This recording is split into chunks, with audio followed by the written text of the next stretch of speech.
আজকের গল্প বিভূতিভূষণ বন্দ্যোপাধ্যায়ের পেয়ালা। সামান্য জিনিস, আনা তিনেক দামের কলাই করা চায়ের ডিশ পেয়ালা। যেদিন প্রথম আমাদের বাড়িতে ওটা ঢুকলো সেদিনের কথা আমার বেশ মনে আছে। শীতকাল, সকাল সকাল খাওয়া দাওয়া সেরে লেপের মধ্যে যাওয়ার চেষ্টা করছি, এমন সময় কাকার গলার সুর শুনে দালানের দিকে গেলাম। কাকা গিয়েছিলেন দোকান নিয়ে কুলুবেরের মেলায়। নিশ্চয় ভালো বিক্রি সিক্রি হয়েছে। উঠোনে দুখানা গরুর গাড়ি।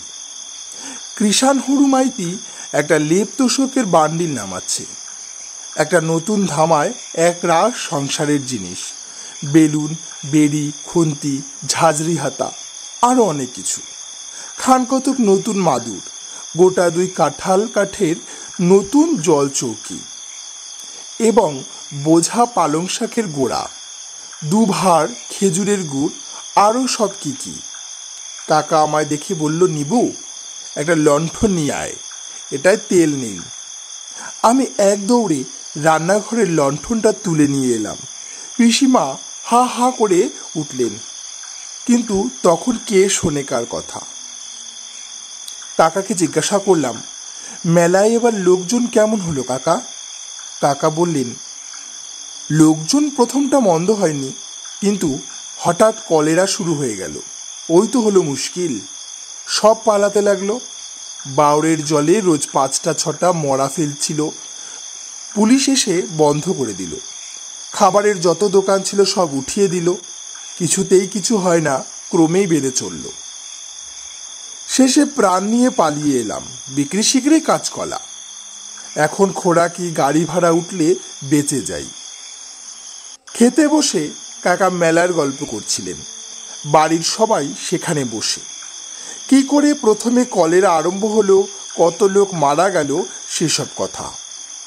আহা, সামটা মানপুর থেকে কে একজন যদু চক্রবর্তী না কি নাম একখানা ছইয়ের গাড়ি পুরো বাড়ির লোক নিয়ে এসেছে মেলা দেখতে। ছেলে মেয়ে বউ ঝি, সে একেবারে গাড়ি বোঝাই। বাউরের ধারে তালতলায় গাড়ি রেখে সেখানেই সব রেঁধে খায় দায় থাকে।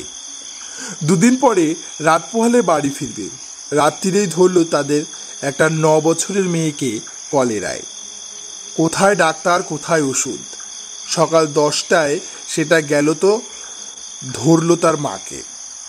রাত 8টায় মা গেল তো ধরল বড় ছেলের বউকে।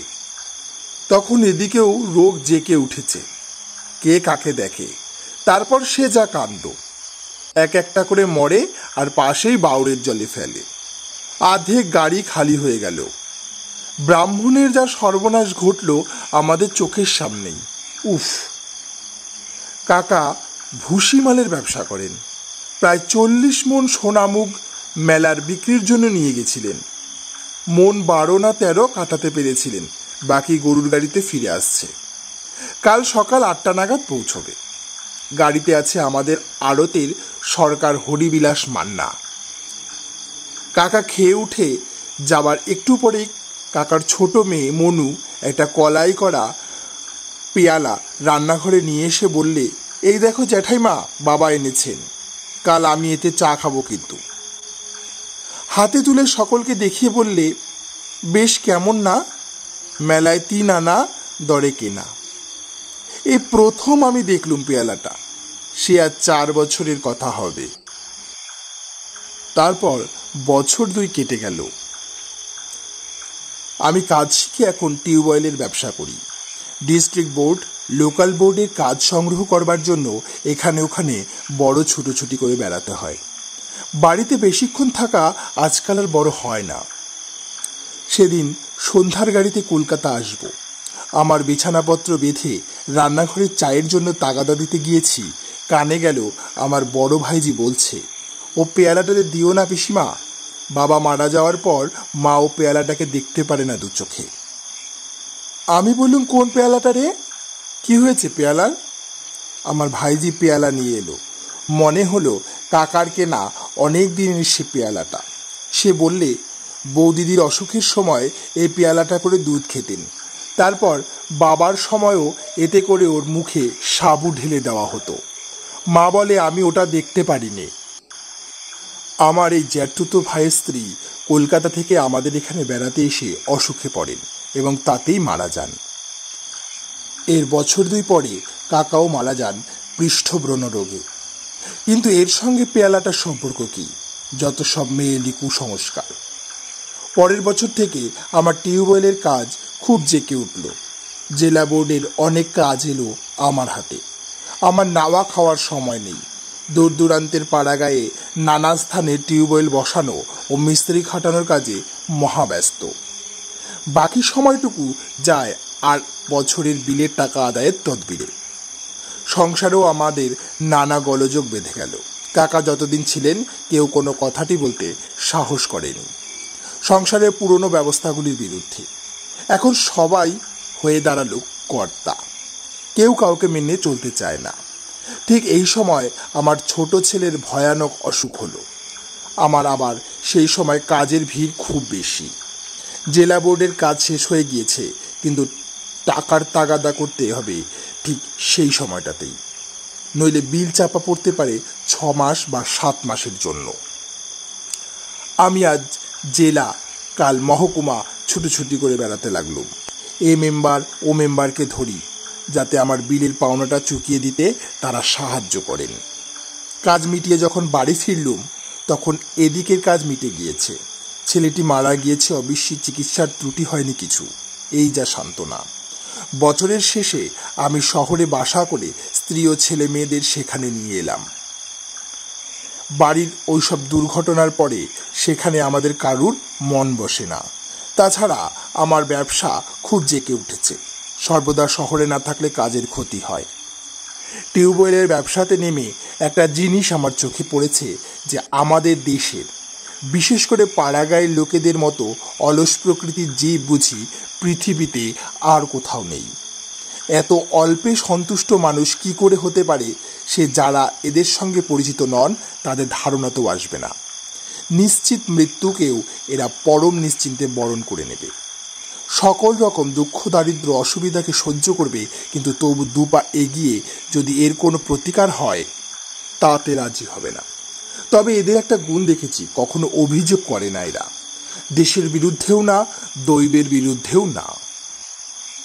বাইরে থেকে এদের দেখে যারা বলবেন এরা মরে গিয়েছে, এরা জড় পদার্থ মাত্র, ঘনিষ্ঠভাবে দেখলে কিন্তু তারা মতো বদলাতে বাধ্য হবেন। এরা মরেনি, বোধ হয় মরবেও না কোনো কালে।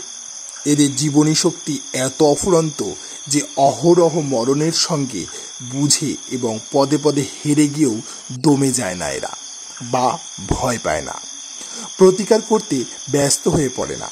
সহজভাবেই সব মেনে নেয়, সব ব্যবস্থা। খারাপ বিলের পাট পচানো জল খেয়ে কলেরায় গ্রাম উচ্ছন্ন হয়ে থাকে, তবু এরা টিউবওয়েলের জন্য একখানা দরখাস্ত কখনো দেবে না বা তদবির করবে না।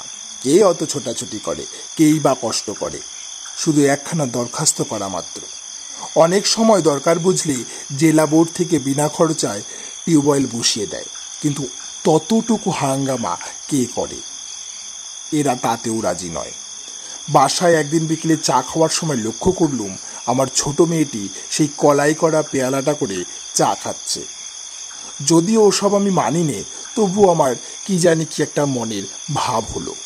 চা খাওয়াটা শেষ করে পেয়ালাটা চুপি চুপি বাইরে নিয়ে গিয়ে টান মেরে ফেলে দিলুম পাঁচিলের ওধারের জঙ্গলের মধ্যে। কাকার বড় মেয়েটির বিয়ে হয়ে গিয়েছিল। ছোট মেয়েটির বয়স 10 বছর, খুব বুদ্ধিমতী।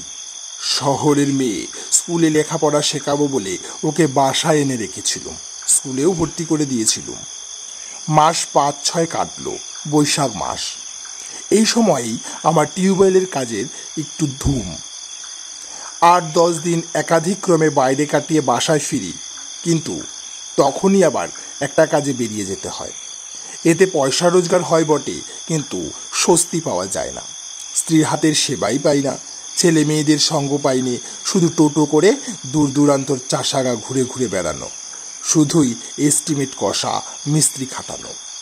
মানুষ চায় দুদণ্ড আরামে থাকতে, আপন লোকেদের কাছে বসে তুচ্ছ বিষয়ে গল্প করতে, নিজের সাজানো ঘরটিতে খানিকক্ষণ করে কাটাতে, হয়তো একটু বসে ভাবতে, হয়তো ছেলে মেয়েদের সঙ্গে একটু ছেলে মানুষই করতে। শুষ্ক টাকা রোজগারের এসব অভাব তো পূর্ণ হয় না। হঠাৎ চিঠি পেয়ে বাসায় ফিরলাম। কাকার ছোট মেয়েটি অসুস্থ। আমি পৌঁছলাম দুপুরে। একটু পরে রোগীর ঘরে ঢুকে আমি থমকে দাঁড়িয়ে গেলুম। আমার পিসিমা সেই কলাই করা পেয়ালাটাতে রোগীকে সাবু না বার্লি খাওয়াচ্ছেন। আমি আমার মেয়েকে আড়ালে ডেকে জিজ্ঞাসা করলুম, ও পেয়ালাটা কোথা থেকে এলো রে? খুকি বলল, ওটা কুকুরে নাকি সে বনের মধ্যে নিয়ে ফেলেছিল বাবা। মনুদি দেখতে পেয়ে নিয়ে এসেছিল। সে তো অনেক দিনের কথা। পাঁচিলের বাইরে ওই যে বন, ওইখানে টেনে নিয়ে গিয়েছিল। আমি বিস্মিত সুরের জিজ্ঞাসা করলুম, মনু নিয়ে এসেছিল? জানিস ঠিক তুই? খুকি অবাক হয়ে আমার মুখের দিকে চেয়ে বলল, হ্যাঁ বাবা, আমি খুব জানি। তুমি না হয় মাকে জিজ্ঞাসা করো। আমাদের সেই যে ছোকরা চাকরটাকে কুকুরে কামড়েছিল না, ওই দিন সকালে মনুদীপ পেয়ালাটা কুড়িয়ে আনে। ওই পেয়ালাতে তাকে কিসের শেকড়ের পাচন খাওয়ানো হলো আমার মনে নেই। আমি চমকে উঠলুম, বললুম, কাকে রে? রামলগণকে? হ্যাঁ বাবা। সেই যে তারপর এখান থেকে চলে গেল দেশে, সেই ছেলেটা। আমার সারা গা ঝিমঝিম করছিল। রামলগণকে কুকুরে কামড়ানোর পর দেশে চলে গিয়েছিল, কিন্তু সেখানে যে সে মারা গিয়েছে এই খবর আমি কাউকে বলিনি। বিশেষ করে গৃহিণী তাকে খুব ভালোবাসতেন, এই বলেই সংবাদটা আর বাসায় জানায়নি। আমাদের টিউবওয়েলের মিস্ত্রি শিবশরণের শালির ছেলে, সে সেই খবরটা মাসখানেক আগে আমায় দেয়। মনুর অসুখ তখনও পর্যন্ত খুব খারাপ ছিল না। ডাক্তারেরা বলেছেন ভয়ের কোনো কারণ নেই। আমার কিন্তু মনে হলো ও বাঁচবে না। তো বন্ধুরা, গল্পটি শোনার জন্য আপনাকে অনেক ধন্যবাদ। যদি গল্পটি আপনার ভালো লেগে থাকে তাহলে লাইক বাটনে ক্লিক করে আপনার ভালো লাগার ছাপ রাখুন, আর কমেন্টে জানান আপনার গল্পটি কেমন লাগলো। আর এখনো যদি সাবস্ক্রাইব না করে থাকেন তাহলে সাবস্ক্রাইব বাটনে ক্লিক করুন, আর গল্পটি বন্ধুদের কাছে শেয়ার করতে ভুলবেন না। ধন্যবাদ।